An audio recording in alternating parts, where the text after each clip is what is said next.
ভাই আছে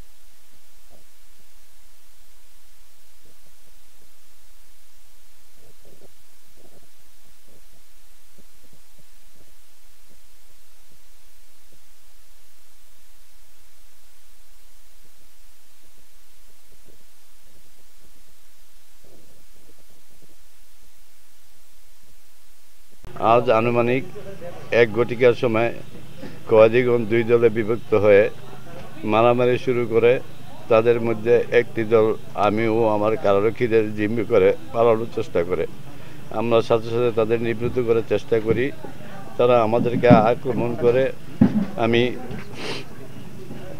বেরিয়ে আসতে সক্ষম হলেও আমার 14 জন কারারক্ষী এবং 3 জন মহিলা কারারক্ষী জিম্মি করে। সেনা সদস্যগণ ঘটনাস্থল কর্ডন করে। সেনা সদস্যগণ দীর্ঘ 5 ঘন্টা তাদেরকে মাইকিং এবং আলোচনার মাধ্যমে নিবৃত্ত করতে নিজ নিজ স্থলে চলে যাওয়ার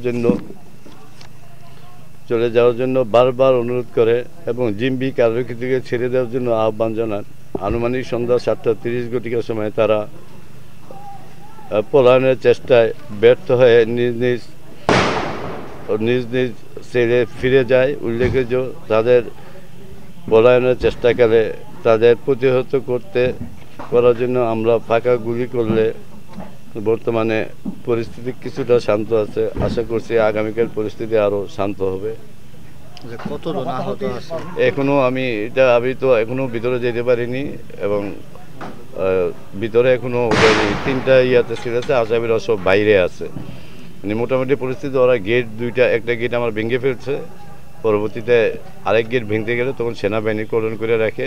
তবে কোনো আসামি এখনো পালানোর খবর পাইনি এবং আহত কজন তাও জানিনি, মৃত কজন তাও আমি ভিতরে না গিয়ে এদেরকে লক আপ করার পরে আমি পূর্ণ বিস্তারিত তথ্যটা দিতে পারবো।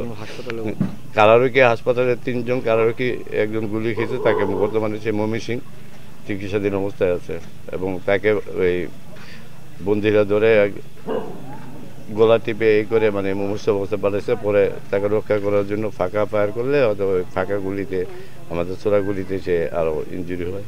তাহলে কি পরিস্থিতি এখনো নিয়ন্ত্রণে আসেনি? পরিস্থিতি এখনো পুরোপুরি নিয়ন্ত্রণে আসেনি, তবে বন্দিরা এখন শান্ত আছে এবং তারা এখন অর্ধেক বন্দি লকআপে আছে আর অর্ধেক বন্দি এখনো লকআপের বাইরে আছে।